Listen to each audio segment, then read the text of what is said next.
Kisah tangisan dan penyesalan Yazid bin Muawiyah setelah terbunuhnya Sayyidina Husain. Dahulu, Khalifah Yazid memiliki catatan sejarah hitam atas terpenggalnya kepala Sayyidina Husain. Tragedi Karbala tidak bisa terlupakan dalam hidupnya, karena salah satu penyebab wafatnya cucu Nabi Muhammad itu adalah Yazid sendiri. Sayyidina Husain terbunuh dengan terpenggal kepalanya. Setelah itu, kepala Sayyidina Husain dipakai Yazid untuk mainan selama kurang lebih 2 bulan lamanya. Perbuatan ini sangat keterlaluan, apalagi korbannya adalah kepala mulia cucu Nabi Muhammad SAW.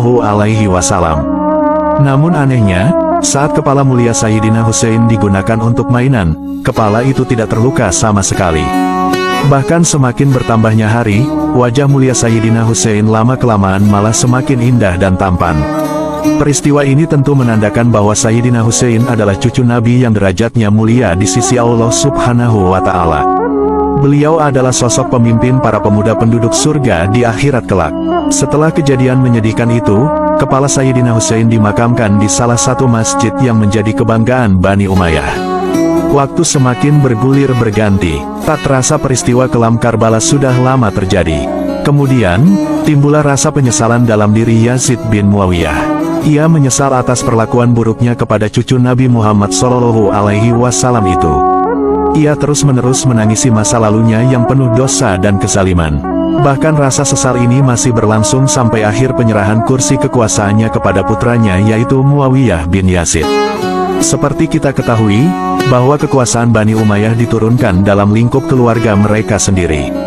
Namun putra Yazid yang bernama Muawiyah bin Yazid, tidak mau diserahi jabatan khalifah. Muawiyah bin Yazid masih saja teringat-ingat tragedi yang dilakukan ayahnya. Itulah alasannya Muawiyah bin Yazid enggan terjun ke dunia politik. Ia kemudian lebih menyukai kehidupan sederhana dalam kezuhudan serta sebagai cara untuk menebus dosa dan kesalahan ayahnya Yazid. Muawiyah bin Zaid lalu dikenal sebagai orang yang sangat zuhud. Ia pernah berkata, mencintai dunia adalah pangkal dari segala kesalahan. Akhirnya, karena Muawiyah enggan terjun ke dunia politik, maka jabatan kekhalifahan selanjutnya diberikan kepada Marwan bin Hakam.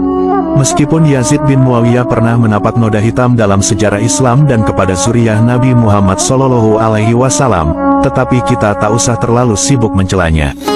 Kita cukup mendoakan orang-orang yang bersalah itu supaya dosa dan kesalahannya mendapat ampunan dari Allah Subhanahu wa Ta'ala. Memang di dunia ini setiap manusia tentu memiliki salah dan dosa, kecuali para nabi-nabi Allah Subhanahu wa Ta'ala.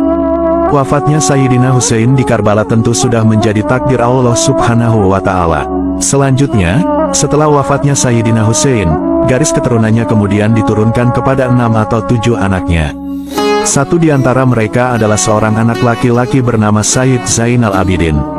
Sedangkan untuk keturunan anak-anak perempuan Sayyid Husain banyak tersebar di wilayah Damaskus. Banyaknya keturunan Nabi Muhammad SAW dari jalur Sayyidina Husain ini, maka kemudian menjadikan wilayah Damaskus menjadi salah satu tempat yang berkah. Dahulu, Imam Syafi'i adalah salah satu ahli fikih termasyhur dalam mazhab Sunni. Beliau pernah merasa hatinya bergejolak saat menggali kisah-kisah Sayyidina Husain yang syahid terbunuh di Karbala. Beliau merasa berduka sedalam-dalamnya atas wafatnya cucu kesayangan Nabi Muhammad itu. Deras sekali rasa sedih itu mendapati hikayat kelam Karbala. Untuk mengungkapkan kesedihan itu, Imam Syafi'i lantas menuangkan dalam tulisan puisi.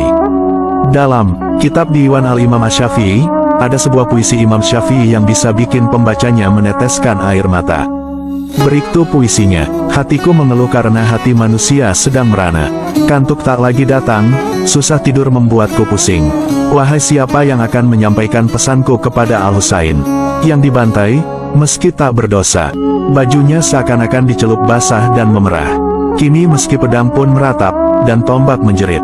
Dan kuda yang kemarin meringkik, kini meratap. Bumi bergetar karena keluarga Nabi Muhammad. Demi mereka, gunung-gunung yang kuku niscaya akan meleleh. Benda-benda langit rontok, bintang-bintang gemetar. Wahai kadur-kadur dirobek, demikian juga hatiku. Manusia bersolawat untuknya yang diutus dari kalangan Bani Hashim. Dia juga memerangi anak-anaknya. Duhai alangkah anehnya, jika aku dianggap berdosa karena kecintaan kepada keluarga Nabi Muhammad, maka aku tidak akan pernah bertaubat dari dosaku itu. Imam Syafi'i memang sangat rajin mempelajari sastra Arab klasik. Beliau juga pandai dalam menuliskan syair-syair indah dan menggugah hati. Dalam puisinya, Imam Syafi'i menuliskan gambaran betapa pedihnya ketika Sayyidina Hussein dipenggal dan dibantai habis-habisan sampai membuat tanah sekelilingnya merah terkena cucuran darah. Dengan tulisan puisi ini, Imam Syafi'i berharap agar kisah sejarah Sayyidina Hussein bisa dijadikan pelajaran oleh umat Islam dalam menelusuri kebenaran dan membungkam tindak kezaliman.